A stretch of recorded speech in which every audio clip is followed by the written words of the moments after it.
sentiu muito, sentiu demais o ministro Alexandre de Moraes. E esse discurso que ele fez ontem foi um discurso fraco, vazio, defensivo e reativo contra a ofensiva americana aos seus abusos. Gente, olha, ontem foi um dia para a gente ver os ministros do STF em desespero, sem saber como reagir ao que está acontecendo lá nos Estados Unidos, com o governo Trump e os republicanos se organizando e avançando em várias frentes diferentes para punir todos os abusos do STF, em especial do ministro Alexandre de Moraes. E foi algo surpreendente de ver os ministros totalmente descompensados, claramente abatidos, com o semblante ali pesado, como a gente nunca viu antes, principalmente o Alexandre de Moraes. Eu já vou contar aqui o que eu achei da fala do ministro Alexandre de Moraes ontem, inclusive mostrando para vocês todos os erros, os absurdos cometidos pelo ministro, que mostram que ele está desorientado. Mas antes disso, eu preciso que você assista aqui rapidamente comigo ao vídeo dessa fala. E lá no final eu vou revelar para você o que eu achei mais interessante desse teatro todo feito pelos ministros ontem. Então, produção, pedir para vocês, por favor, dar play aí para a gente.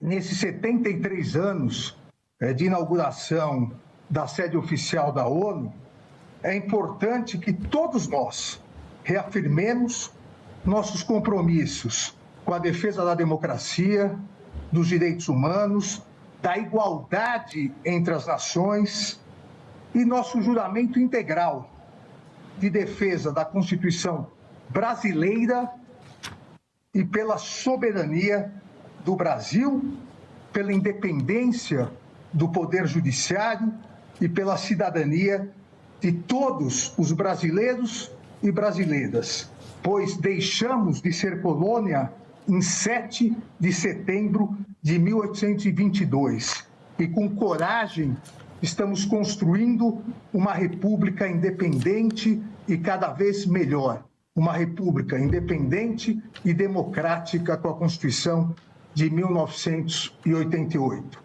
E construindo com coragem, pois, como sempre lembrado pela nossa eminente ministra Carmen Lúcia, citando Guimarães Rosa, o que a vida quer da gente é coragem. Gente, me contem nos comentários, alguma vez na vida vocês viram o ministro Alexandre de Moraes tão abatido, tão jururu? Eu nunca vi um ministro assim, nem mesmo quando o ministro foi exposto ao maior escândalo da história do STF, que foi a vaza-toga, e o Moraes teve que fazer uma defesa dele mesmo lá no plenário, de maneira totalmente envergonhada, porque ele foi pego no escurinho do WhatsApp encomendando relatórios para sua assessoria no TSE, que eram em seguida usados para municiar as decisões do próprio Moraes contra alvos que ele já tinha pré-selecionado. Nem aí eu vi o ministro tão abatido. E que discurso foi esse, gente? Bora analisar, mas vai curtindo o vídeo aí.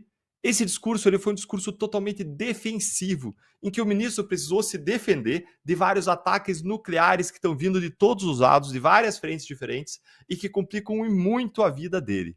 Ou seja, ele não está mais em uma posição vantajosa, porque ele está sendo exposto não só aqui no Brasil, mas mundialmente, globalmente, e pela maior potência do mundo, pela democracia mais consolidada do mundo, que mais respeita os direitos e as liberdades. O Moraes está reativo, reagindo a tantos ataques diferentes que ele nem sabe o que dizer, a ponto do ministro errar dados básicos, informações básicas. E pior, gente, vocês separaram que ele estava lendo o texto, então ele nem tem desculpa de que ele teria falado de improviso. O ministro disse que o Brasil não era mais colônia desde 1822, mas até nisso o ministro errou.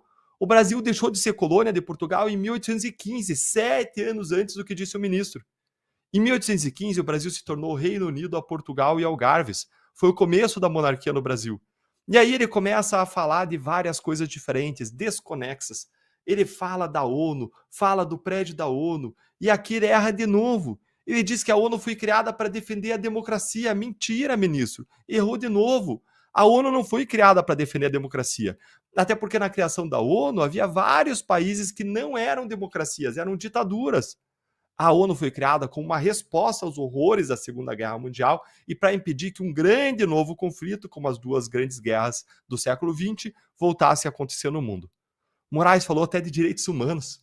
E a impressão que eu tive foi que o ministro quis passar uma imagem de constitucionalista, de democrata, defensor da democracia, do globalismo, do multilateralismo, defensor dos direitos humanos, para fazer aquela capa para os americanos, fazer aquele teatro. Pareceu aquele discurso de mesa de bar que o ministro fez na USP, colocando a culpa no tio do churrasco fascista.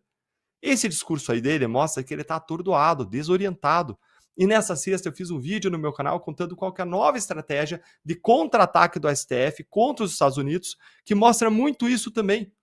Mas, ministro, não deu certo o que você está fazendo e nem vai dar. O governo americano já sabe quem você é e o que você fez.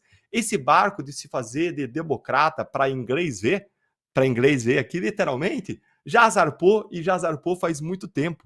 Não tem mais volta. Mas o mais interessante para mim foi o seguinte: nem o Moraes, nem o Barroso, nem o Gilmar Mendes, nem o Dino, nem nenhum dos ministros conseguiu fazer algo básico. Percebam como nenhum deles entrou no mérito das acusações de abuso para rebater as alegações e mostrar, com base na Constituição e nas leis brasileiras, que eles estão certos. Vocês perceberam isso? Nem lendo o discurso, gente, ele se arriscou a defender o que eles fizeram.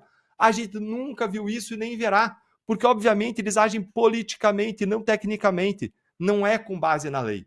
Moraes quis fazer valer a sua decisão em solo americano em relação a empresas americanas para censurar pessoas que vivem nos Estados Unidos em relação à divulgação mundial de conteúdos. Ou seja, ele exorbitou totalmente, atravessou a fronteira do Brasil e quis fazer valer a sua vontade, a sua decisão lá fora, quando cada país é regido pela Constituição, pela lei, pelas suas decisões. Existe todo um rito, um procedimento para chegar lá e pedir alguma coisa para os Estados Unidos. Não é assim, não é casa da mãe Joana que você vai lá e faz o que quer. Por isso, nenhum dos ministros rebateu o mérito das acusações, nem mostrou que não existiria censura, que eles fizeram tudo corretamente, de acordo com a lei. Eles não conseguem fazer isso porque é impossível, e por isso sobram só as narrativas. Você também achou o discurso do Moraes desconexo, desorientado, atordoado? Que pedaço que chamou mais atenção aí para você? Conta aí para mim a sua opinião nos comentários que eu quero saber.